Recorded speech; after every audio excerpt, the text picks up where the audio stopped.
Then next rubric है elegance. Elegance बोले तो शाहाना अंदाज, शाही अंदाज। वो तमाम लोग जिनके हाव भाव, जिनकी बात करने का अंदाज़, जिनकी चाल ढाल, उसके अंदर एक तरीके का शाहाना अंदाज़ होता है, उसमें एक तरीके का नज़ाकत होती है। वो तमाम चीज़ें जो है वो एलिगेंस में आएंगी। आप इससे समझिए कि एलिगेंस जो बंदा रहेगा उसे आप देखते ही जो है वो समझ जाओगे कि यार ये बहुत उच्च श्रेणी का आदमी है, ये बहुत ऊंचे तबके का आदमी है, ये बद्धा किस्म का आदमी नहीं है, ये ओछी हरकतें नहीं कर सकता। होम्योपैथिकली इसे कैसे लेंगे कि अगर कोई पेशेंट अपने पास में आता है, वो मुंह से नहीं बोलेगा, वो जो है वो आपको जो है वो छोटा नहीं करेगा, लेकिन उसका अंदाज़ कुछ इस तरीके का होगा कि आपको लगेगा कि यार ये जो है ये बंदा है, ये पर्सन है कि जिससे बात करनी चाहिए, ये पर्सन है कि जिसके सामने आप खुद ब खुद जो है आपका दिल झुक जाता है। यानी एलिगेंस जनरली हम लोग जो है वो शाही ख़ानदान के लिए इस्तेमाल करते हैं। पहले दौर में क्या होता था कि जो शाही लोग रहते थे, जब वो आए तो लोग जो है उनके सामने झुक जाते थे ना। तो ये लोग जो होंगे जो एलिगेंस वाले होते हैं, जो एलिगेंट होते हैं, इनके सामने आपका दिल खुद ब खुद झुक जाता है। ये इतना इनका अंदाज़ जो है वो शाहाना अंदाज़ होता है। ये उस अंदाज़ से बात करते हैं। इनका ये एकदम ओछी बात नहीं करेंगे आपसे, एकदम जो है वो भद्दी बात नहीं करेंगे, पॉइंट टू पॉइंट आपसे बात करेंगे और बहुत बेहतर अंदाज में, बहुत तहज़ीब वाले अंदाज में आपसे बात करेंगे। ऐसा लगेगा कि इसके मुंह से जो फूल झड़ रहे हैं। तो ये तमाम जो चीज़ें हैं वो आती है एलिगेंस के अंदर।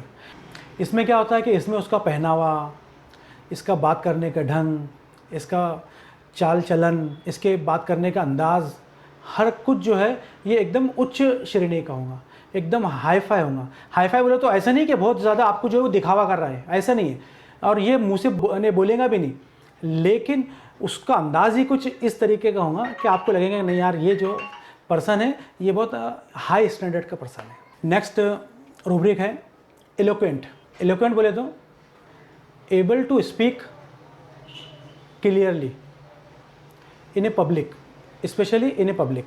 एलोक्वेंट में क्या होगा कि able to use language and express your opinion well, specially when you speak in a public. जिसे हम हिंदी में कहेंगे कि खुश बयां, रवानी से बोलने वाला, अपने जज्बात को, अपने एहसासात को बहुत अच्छे अंदाज से रखने वाला। एलोक्वेंट पर्सन जो होता है जनरली ये लोग स्पीकर होते हैं। ऐसे स्पीकर जो बहुत अच्छे अंदाज में अपने आप को जो है वो एक्सप्रेस कर सकते हैं, अपनी फीलिंग्स को, अपने एहसासात को लोगों के सामने जो है बहुत अच्छे अंदाज में रखने वाले लोग, वो कहलाते हैं एलोक्वेंट। आपने मार्टिन लूथर का नाम सुना है? मार्टिन लूथर, ये बहुत अच्छा जो है ये स्पीकर भी था, लीडर भी था, जिसे हम एलोक्वेंट स्पीकर कहते हैं। वो सारे कैरेक्टर इसमें शामिल थे उसके। अभी कभी आप बोल कभी सुनोगे तो इतने बेहतरीन अंदाज में वो लोगों को मोटिवेट करता था कि झूम के झूम लोग उसके पीछे जो है वो खिंचे चले आते थे। इस अंदाज से वो अपनी बात लोगों को जो है वो पेश करता था।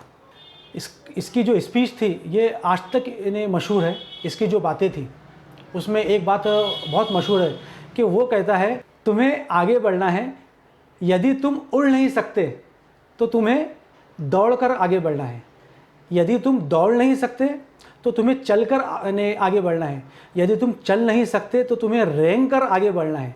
तुम कुछ भी करो लेकिन आगे बढ़ते रहो। इस तरीके के जुमले, इस तरीके के एहसासात लोगों को मोटिवेट करने के लिए ये इस्तेमाल करता था। तो यह है एलोक्वेंट स्पीकर। अब होम्योपैथिकली हम लोग इसे कैसा लेंगे? एलोक्वेंट जो है कि पेशेंट जब आपके सामने आए और पूरी हिस्ट्री जो है वो इस अंदाज में दे कि आपको लगे कि यार ये तो क्या लफ्ज़ बोल रहा है, इसके जुमले, इसके एहसासात, इसके जज्बात, इसके हर लफ्ज़ में जो है वो ऐसा लग रहा है कि ये पूरी जज्बातियत जो है वो छलक रही है इसके हर लफ्ज़ के अंदर। वो है एलोक्वेंसी। तब आप उसे लेंगे कि ये एलोक्वेंट है। तो हिस्ट्री देगा पेशेंट तो हर चीज़ को जो है वो इस अंदाज से बयान करेगा कि आपको लगेगा कि उसने उसके हर लफ्ज़ में अपने पूरे जज्बात को जो है वो निचोड़ दिया है। ये कहलाएगा एलोक्वेंट। तो नेक्स्ट जो रूब्रिक है वो है एम्बिटर्ड। एम्बिटर्ड बोले तो कड़वाहट, कड़वापन, कड़वाहट से भरा हुआ, ये तमाम चीज़ें जो है वो आती है एम्बिटर्ड के अंदर। ये ऐसे लोग होते हैं जिनकी ज़िंदगी बहुत तलखियों में गुजरी होती है। ये लोग जनरली ज़िंदगी भर लोगों के दुख झेल कर जो है वो इतने सख्त हो जाते हैं कि इनका जो मिजाज होता है वो एकदम कड़ू हो जाता है। ये जब भी बात करेंगे ना तो एकदम कड़वाहट से बात करेंगे। इनका जो अंदाज़ होगा वो बहुत सख्त होगा। इनके चेहरे से जो है वो कड़वाहट छलकेंगी, इनके चेहरे से जो है वो सख्ती छलकेंगी। ऐसा लगेगा आपको कि इनसे नहीं बात करें तो अच्छा है। जब भी आपसे बात करें तो आपको लगेगा कि नहीं, अब इनसे जो है वो दूरी बेहतर है। तो ये तमाम चीज़ें जो है वो आती है एम्बिटर्ड के अंदर। एम्बिटर्ड लोग जनरली लोगों के नापसंदीदा लोगों में से होते हैं। लोग जनरली ऐसे लोगों से बात करना पसंद नहीं करते। ये लोग हमेशा जब भी बात करेंगे तो सख्त बात करेंगे, जब भी बात करेंगे तो ऐसा लगेगा कि काट खाने वाली जैसी बात करेंगे। उर्दू में एक कहावत मशहूर है कि करेला उस पर से नीम चढ़ा। तो ये जो कहावत है कि करेला उस पर से नीम चढ़ा, ये है एम्बिटर्ड लोग। कि ऐसे लोग कि जब भी बात करते हैं वो कड़ू ही बात करते हैं। जब भी बात करेंगे तो पूरा मज़ा जो है वो किरकिरा कर देंगे। पूरी बात का मज़ा, पूरे माहौल का मज़ा, हर चीज़ का मज़ा जो है वो किरकिरा कर देते हैं। ऐसे लोग जो है वो खुद भी कड़ू होते हैं, खुद भी कड़वे होते हैं और पूरे माहौल को भी जो है ये लोग कड़ू कर देते हैं। तो ये कहलाते हैं एम्बिटर्ड। अब होम्योपैथिकली हम लोग इसे कैसा लेंगे कि कोई पेशेंट आपके सामने बैठा है। अब आप जब उससे कुछ बात पूछते हो, कहिए क्या तकलीफ़ है, और वो कहे मैं क्या बताऊँ क्या तकलीफ़ है, तुम ही देख लो ना। अरे आप बोलेंगे ये क्या हो गया इसको, मैंने ऐसी कौन सी गलत बात कर दिया भाई कि तू इतने कड़ूपने से बोल रहा है। तो ये है एम्बिटर्ड। उसका हाव भाव, उसका अंदाज़, उसके एक्सप्रेशन, ये उसको देखते से ही आप बोलेंगे कि नहीं, इससे बातिश मत करो तो अच्छा है, या इससे कमी बात करो, कामपूर्ति बात करो। तो ये तमाम चीज़ें जो है ये कहलाती है एम्बिटर्ड। मनुष्य चेहरे पे जो छाई रहती ना वो कहलाता है एम्बिटर्ड। उसको हमेशा जो है चेहरे पे एकदम झुर्रियाँ, चेहरे पे एकदम जो है वो तलखी, चेहरे पर जो है वो सख्तियाँ, जिसे हम कहेंगे चेहरे पे सख्त बन। तो ये तमाम चीज़ें जो है वो एम्बिटर्ड कहलाती है। नेक्स्ट रूब्रिक है एनोई। एनोई में क्या होता है कि the feeling of being bored by something tedious. बेजारगी, उदासी, उदासपन, एक ऐसी उदासी कि जो बहुत ज़्यादा या बहुत सख्त काम करने के बाद में आए, या फिर एक ऐसी बेजारगी, उस काम से बेजारगी जो काम काफ़ी टाइम से चलते हुए आ रहा है और उसके बाद में जब बेजारगी उससे हो जाती है, उसे कहते हैं एनोई। इसमें पर्सन जो है वो कोई काम कंटिन्यूअस कर रहा है और कंटिन्यू वो काम चल रहा है उसका, तो एक कंडीशन ऐसी आती है कि उस वक्त वो उससे बेजार हो जाता है, उससे उदास हो जाता है और वो उसे छोड़ना चाहता है कि अब बस यार बहुत हो गया, कंटिन्यू कंटिन्यू कंटिन्यू, अब मैं इससे बेजार हो गया, अब जो है वो मैं इसको छोड़ दूंगा। तो वो जो उदासी आती है, वो जो बेजारगी आती है उस काम से, उसे कहा जाता है एनोई। होम्योपैथिकली हम एनोई को कैसे समझेंगे कि कोई पेशेंट अपने सामने बैठा है और वो कह रहा है कि डॉक्टर साहब मैं आपका इलाज जो है वो 2 साल से कर रहा हूँ, अब मैं कर कर के थक गया हूँ, मैं बेजार हो गया हूँ, अब जो है मैं आपका इलाज छोड़ना चाहता हूँ। तो ये है एनोई की कंडीशन में आ गया। ये एक कंटिन्यू प्रोसेस उसने किया, 2 साल तक जो है वो आपका ट्रीटमेंट किया और अब वो बेजार हो गया, अब उसको छोड़ना चाह रहा है, तो ये कहलाएगा एनोई। या हॉस्पिटल में कोई पेशेंट एडमिट है और वो काफ़ी दिनों से वहाँ पे एडमिट है, तो वो वहाँ पे बोर हो गया है। अब वो अपने जो रिलेटिव्स हैं उनसे कहे डॉक्टर साहब से कहो कि मुझे जल्दी छुट्टी दे, मैं यहाँ पे बोर हो गया हूँ। तो वो जो कंडीशन है वो कहलाती है एनवी। नेक्स्ट रूब्रिक है एनवी। एनवी से मुराद होता है कि किसी वस्तु की चाह करना, किसी चीज़ को पाने की ख्वाहिश करना, ये कहलाता है envy. To want something that somebody else has, यानी दूसरों की जो चीज़ें हैं, वो चीज़ें जो दूसरों के पास में हैं, उसे पाने की कोशिश करना, उसे पाने की चाह करना, ये कहलाता है एनवी। ये जेलसी से बिल्कुल हटके है। जेलसी और एनवी में फ़र्क होता है, वो मैं बताऊंगा अभी नेक्स्ट जो रूब्रिक है उसमें। एनवी में लेकिन क्या होता है कि किसी के पास में कोई चीज़ है तो आप में ये ख्वाहिश पैदा होती है कि मुझे भी वो चीज़ मिल जाए, और आप उसके लिए कोशिश करते हैं। हिरस करना, आप उसको ले सकते हैं हिरस करना। लेकिन ये जो है एक पॉजिटिव इमोशन है, ये नेगेटिव इमोशन नहीं है, ये पॉजिटिव इमोशन है। जेलसी है वो नेगेटिव इमोशन है और ये पॉजिटिव इमोशन है एनवी।